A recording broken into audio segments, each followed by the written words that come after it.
आपण पाहतोय गेली काही दिवसापूर्वी दीनानाथ मंगेशकर हॉस्पिटलमध्ये जी घटना घडली त्याचे पडसाद हे संपूर्ण महाराष्ट्रामध्ये उमटताना दिसतात.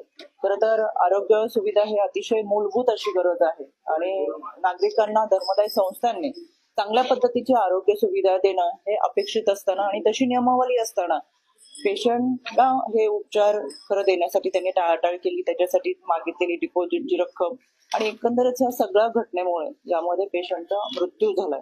खरं तर प्रत्येक मातृत्वाचं एक स्वप्न असतं आणि एक मातृत्व मिळत असताना आपल्या मुलांसोबत आपलं आयुष्य असावं हे एका आईचं स्वप्न खरं यामुळे आणि आईचंच नाही तर कुटुंबाचं स्वप्न भंग पावले. आज मी या कुटुंबियांची भेट घेतली, त्यांच्याकडून सविस्तर आलेला अनुभव हा खरं तर त्यांनी माझ्याकडे लेखी स्वरूपात दिलेला आहे. याच्यामध्ये बऱ्याच वेळा पेशंट आणि डॉक्टर यांच्यामध्ये झालेल्या चर्चा, झालेली ट्रीटमेंट आणि जे काही रिपोर्ट हे गोपनीय असतात. पण यामध्ये हॉस्पिटलनी स्वतःला वाचवण्यासाठी जो अहवाल सादर केला त्याच्यामध्ये बऱ्याचशा पेशंटच्या गोपनीय गोष्टी जाहीर केलेल्या आहेत. ते अत्यंत चुकीचं आहे आणि या घटना या गोष्टी हॉस्पिटलने खरं तर समिती समोर मांडायला पाहिजे होते. ते सोशल मीडियाच्या माध्यमातून मांडले. त्यांना मी कडक शब्दात समज देतेच.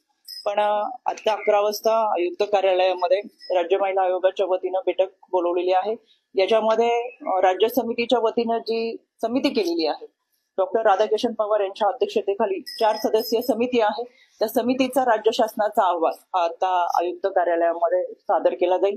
त्यानंतर पोलीस आयुक्त आहेत, समिती आहे आणि आमच्या इतर सदस्य असतील. त्यामुळे समितीचा जो काही अहवाल आलाय आणि पोलिसांनी जो काही जबाब नोंदवलाय आणि ह्या सगळ्यांचाच एकत्रितरित्या चर्चा करत यानंतर पुढची जी काही कारवाई होईल ती आपल्या समोर मी 12च्या दरम्यान जी आपली पत्रकार परिषद होईल त्यामध्ये मी जरूर. आपण पाहतोय गेली काही दिवसापूर्वी दीनानाथ मंगेशकर हॉस्पिटलमध्ये जी घटना घडली त्याचे पडसाद हे संपूर्ण महाराष्ट्रामध्ये उमटताना दिसतात.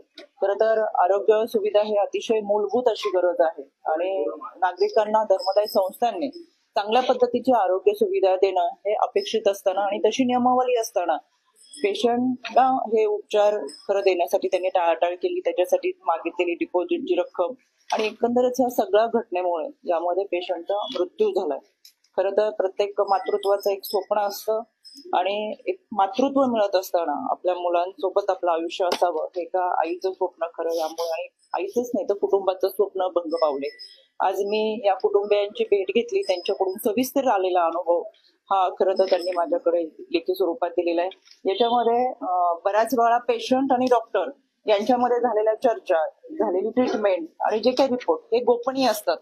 पण यामध्ये हॉस्पिटलनी स्वतःला वाचवण्यासाठी जो अहवाल सादर केला त्याच्यामध्ये बऱ्याचशा पेशंटच्या गोपनीय गोष्टी जाहीर केलेल्या आहेत. ते अत्यंत चुकीचं आहे आणि या घटना या गोष्टी हॉस्पिटलने खरं तर समिती समोर मांडायला पाहिजे होते. ते सोशल मीडियाच्या माध्यमातून मांडले. त्यांना मी कडक शब्दात समज देतेच. पण आता 11 वाजता आयुक्त कार्यालयामध्ये राज्य महिला आयोगाच्या वतीनं बैठक बोलवलेली आहे. याच्यामध्ये राज्य समितीच्या वतीनं जी समिती केलेली आहे डॉक्टर राधाकिशन पवार यांच्या अध्यक्षतेखाली 4 सदस्यीय समिती आहे.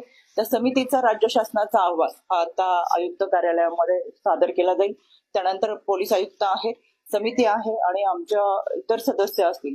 त्यामुळे समितीचा जो काही अहवाल आलाय आणि पोलिसांनी जो काही जबाब नोंदवलाय आणि ह्या सगळ्यांचाच एकत्रितरित्या चर्चा करत यानंतर पुढची जी काही कारवाई होईल ती आपल्या समोर मी 12च्या दरम्यान जी आपली पत्रकार परिषद होईल त्यामध्ये मी जरूर.